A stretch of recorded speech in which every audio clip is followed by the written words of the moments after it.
Gretchen to do that because I can't. My name is Mark Hopper, and I've been asked here today to do a very, very good thing. I'm glad we're doing it at this building, and I was having some discussions with some of, I see a lot of old friend faces out there. I see a lot of new friend faces out there. And it's good to see you all. This building is very special to me. This building was built by the city of Saline 25 years ago. And this building was built as a result of a contribution by a very generous local family, a local business family, on the condition that it be matched by community donations. And the city put together a first drive to build its first recreation center. The reaction from the public was amazing. And there's one person in particular who reacted very strongly and came on board and helped us raise the necessary money to allow the grant to be made to the city to allow construction of what I've described as Saline's first hole in the ground. This is the very first public pool that the Saline voters actually approved of. And I'm pretty proud of that. I think it speaks well of the community. It speaks well of public and private partnerships, doing things for the community, for the good of the community. And Gretchen was intimately involved in that and went on to great things thereafter, serving. She built the playground, the huge playground down at Mill Pond Park, and went on to become a council person and our mayor, and then went on to the State House. And it gives me real pleasure to introduce the next congressperson from the 7th District in Michigan. Let me just step aside for a second and say, we got to beat this guy. We got to beat this guy. Our next representative in Congress, Gretchen Driskell.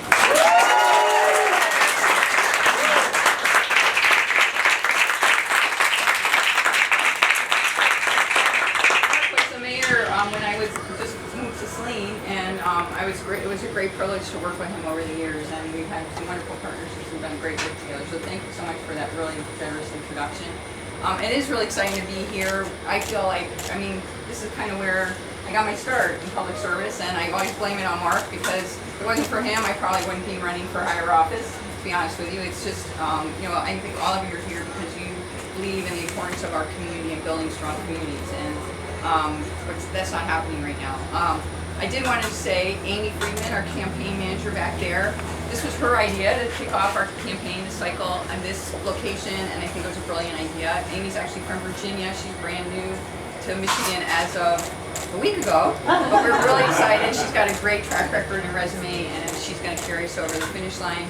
I'm running for Congress because, as you know, we deserve a voice in Washington that we don't have right now. And I think that all of us have been observing what's been happening the last 6 months. I've been traveling around the district, and people are ready for change. Some of us, not here in this pavilion, I imagine, but voted for change last year, and I think they're looking for change in D.C. that they aren't seeing. And a great example of that, I know many of you have reached out to our current Congressman, Mr. Walberg, to talk about the AHCA and to try to fight that, and yet he stood up and stood right behind the leadership to vote for that health care bill that they say is better, but actually raises premiums for everyone, raises premiums for older Americans, and raises premiums on pre-existing conditions. It's not fair, it's not good for our working families, and so we know that our congressman in Washington isn't listening right now to the people in the district and serving the needs of the people in the district. And the last 6 months, since January, like January 4th, I went down to Monroe and started talking to people and listening to people and spending a lot of time talking to different groups and trying to hear what people are thinking. And they're incredibly frustrated because they want a government that works for us, a government that shows up and does the work that needs to be done and solves problems. I know you're sitting here right now today thinking, now they're talking about just repealing it. That's going to really solve problems. Just repealing. Policy needs to be done. It needs to be bipartisan. So I think that my running for Congress will really contribute a different voice and your support and the people that I've talked to in the last 6 months have really made a difference. We need communities that have good infrastructure, have strong public schools. We need to support our environment. The economies in Michigan, in our towns, really need to provide good paying jobs so that when you grow up in a town, you should be able to get a good paying job in the town you grow up in. You should be able to start a business and have the support of the community members and the support of a partnership with government and have the infrastructure to support your business. So whether or not that's small business like retail businesses in town or bigger businesses, we need to really support the new business growth that's happening. We've had a new example here in Saline. You've probably just heard about the autonomous vehicle maker that's coming in. It's an international business coming to this community. Because there is new energy and new business ideas, we need to embrace those and support those. And that means retraining, growing into the new economy, so whether or not that's high tech, like that's really autonomous vehicles is a very high tech system that is going to come along over the years. And I did work on that autonomous legislation in Lansing, so I was really, really excited about having that move forward. But I mean, really, we need to be having a new energy here around business ideas and a new economy and a new marketplace. So clean energy. Worldwide, here in Michigan, we're recognized as a leader in building and innovation, and we have been for decades. And we should be building on that success. We should be investing in the people and the workers. If people work hard, they deserve good pay. And we're one of the countries in all the industrialized nations that is the lowest for investing in training. I mean, we as an industrialized nation do not invest in training in our workers, and I think we could do a much better job. And I'm stepping up to make sure that we do that work so that everybody, when they work hard, they get a good paid job. So I've worked with businesses like Leave Here, some of you are familiar with them, also all the way to smaller businesses. So I have a background in partnering with a business community for success in a community. And I look forward to bringing that collaboration and innovation to Washington, D.C., and working in a bipartisan way to solve those kind of economic problems that we have here in the Midwest. And part of that is trade. We need to have fair trade. We need to make sure we're not destroying the jobs that people have worked so hard for, and giving people an opportunity to retool. Like we retool our manufacturing, our car manufacturing, when we go to the next iteration, we should be helping the workers here. So that also leads into making sure that we have a strong education system. Many of you have either been teachers or have family members that are teachers, and you know that we've not been investing in the schools, especially our public schools, our K-12 public schools like we need to. And that's one reason we don't have the VOTEC that you're probably hearing there's a lot of skilled trade openings. Well, when you cut the curriculum because you don't have money, you cut what's considered an extra. So we've not been investing in the skilled trades program. We talk about it, but we're not making that investment. So what we really need to be doing is investing in education. Every child should have a shot at good opportunities through education. That starts with early education. We should have preschool for everyone, good quality preschool, because it's documented, as a matter of fact, by our high school program that was in Ypsilanti. It's documented that if you start in preschool, a good preschool, you are much more successful through your life. And that is a very wise investment, and I fully support strong, good preschool programs. And then again, like I mentioned, investing in public K-12 education, but also partnering with businesses and the apprenticeship and trades and training programs and community colleges. And I did a lot of work learning about that. Last cycle, I talked to a lot of community college presidents, and there is some movement, but I think South Carolina has a really good track record for apprenticeship programs. I think we could do something like that. There are some really great opportunities to have some really strong policy around education, because everybody deserves a shot to have a successful training and education to be able to have a successful career. And I pledge to you that I would ensure that every child in Michigan has a chance for success through their education programs. So finally, the one thing that we've talked about recently, I was just talking to somebody, is our environment and our water is a huge, huge issue. Here, can I take that? So talking about environment. We're Michigan. In Michigan, we're really, really proud of our Great Lakes. And I was just talking to somebody that's new to Michigan, and we were just talking about how fantastic the Great Lakes are and the water, and what an important part of our quality of life and our values are, the water and our natural resources. And yet we're taking it for granted. We have, some of you that live in Saline may remember about 5 years ago, all the water, the gallons of water in bushes where the shelves were stripped clear. And I don't know if you remember that. That was because Toledo couldn't drink their water.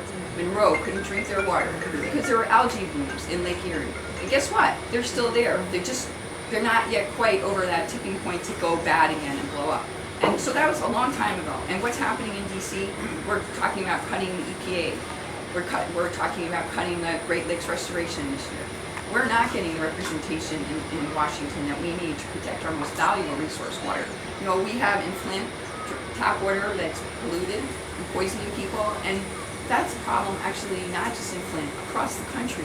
We have not invested in our water and sewer infrastructure, and the government has a role in that. So, you know, some of you may have heard that Mr. Wahlberg actually says that climate change is God's problem and not our problem. And I know that the people that are in Michigan really want a representative that will bring the value of taking care of our resources and our water for future generations, for our kids, for our kids' kids. We have a responsibility to each other to make sure that we protect our most vital resource, our water. Right, Bob? Yeah. So I pledge to be that representative for you when I get to Washington. I grew up in the outdoors, I grew up on the water, and it's really passionate for me to be involved in environment. And actually one of the first commissions, the Ad Hoc Environmental Commission that Pat Little started, was the first commission that I got on before I became a city council member. So it's really important that we have a representative in Washington that represents our values. You know, good government should work for our friends and neighbors. It should be making sure that we have affordable health care, making sure that we invest in our infrastructure, making sure that we have a safe and healthy community. And it's a partnership. It's a collaboration that we all need to come together, federal, state, local government, and the community members, to make sure those things happen for us and for future generations. So, you know, in Saline, when I was your mayor, some of you are here from Saline, we were really fortunate to be recognized as one of the top 100 small cities in the country, actually 3 times while I was mayor. And that was because of you, the people in the community that stepped up when there was a challenge, when we need to solve a problem. We work together, we show up, and when there's a project like the rec center, you know, that actually took a while. There was a couple villages, as Mark was kind of alluding to have an indoor swimming pool. But it took a while, but it was a really important part of our community. And I know that, because it was my personal experience, that towns and people at the local level are really great problem solvers. And we need to collaborate with Washington. We need to have Washington provide the tools and resources so that we can have community success, so that we can have good paying jobs, so that we can invest in education for the future for our children. And so I'm really excited about being the candidate, and hopefully your congressman, and really bring that real change to Washington, D.C. and be your representative. So thank you so much for giving me the opportunity to speak today.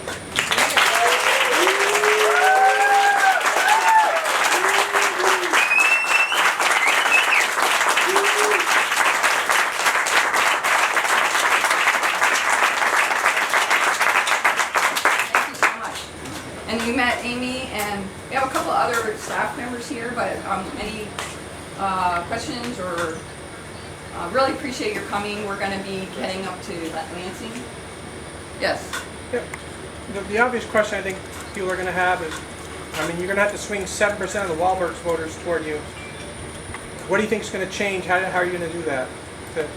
Well, as I mentioned in the beginning, I spent a lot of time since January. After I got, I was in the state legislature, so I spent a lot of time on the ground listening to people, their concerns. Their issues are not being addressed. And I think some people thought they were going to be addressed when they took a vote last fall. It's not happening. And it's clear that there's a lot of frustration, a need for change. And again, I know some people here have probably went to Mr. Wahlberg's office, written him letters, and asked for him to listen to them, and he's not doing it. He's really representing, big business, wealthy people, and he doesn't really address the issues of the average American that is really trying to make a living, take care of their family, protect our environment, have good schools. People are really concerned about the future of our country, and I think it's really time for people to go to Washington that want to work with the people in the district to solve the problems in the district, and it's Washington. Gretchen, Yeah. what have you heard as a reaction from the people of the 7th District who would lose or have severely curtailed their health care coverage if the ACA were repealed? They're scared. They're really scared. And you know, one of the things, some of you may be aware that we have a serious challenge, and here even in Saline, but across Michigan, with heroin and opioid addiction. And it's a tragedy. And when I was mayor, we first became, that was back in 2012, we became aware of it, and when I became a state representative, we were working on, you know, there's been some work on that, but we need healthcare insurance so that people, it's a process to recover. So sure, there's the proactive trying to interrupt the access. There's all different pieces to that puzzle. But a really important piece is providing the recovery and the mental health services, and we're not doing that. And that bill that came out of the House was appalling for what it would do for people with mental health issues and depression and addiction issues. And I personally experienced going door to door. There was a woman, she was crying because she couldn't take care of her adult child who was bipolar. And she didn't have the money, her daughter couldn't get health insurance.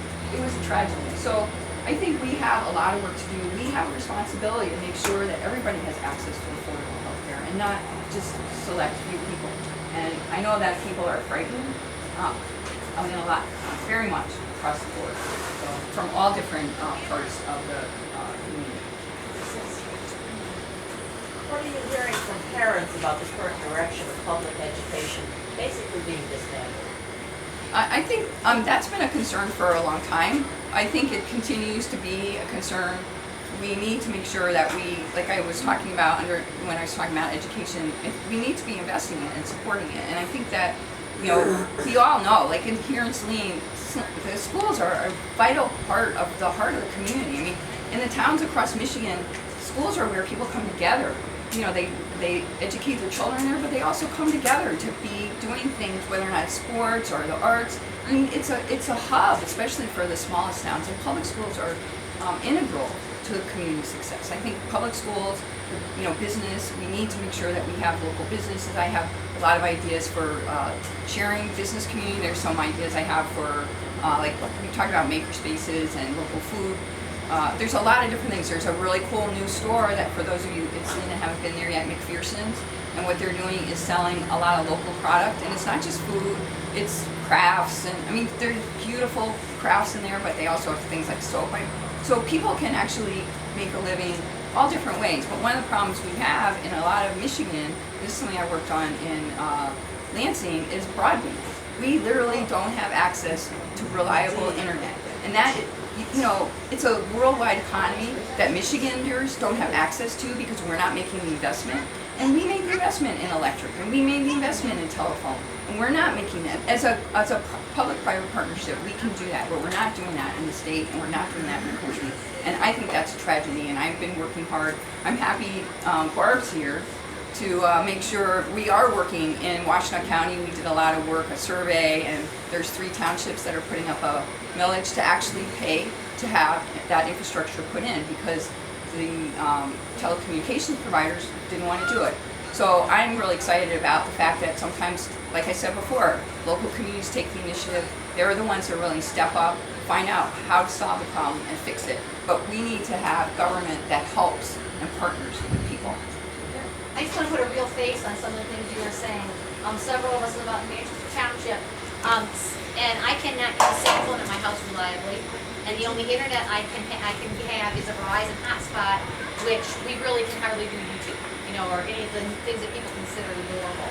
It's very People inconsistent. drive to the library. Yeah. The other thing is I'm a public school teacher in Ann Arbor Public Schools, and so real face on in terms of supporting education. I've been there 30 years.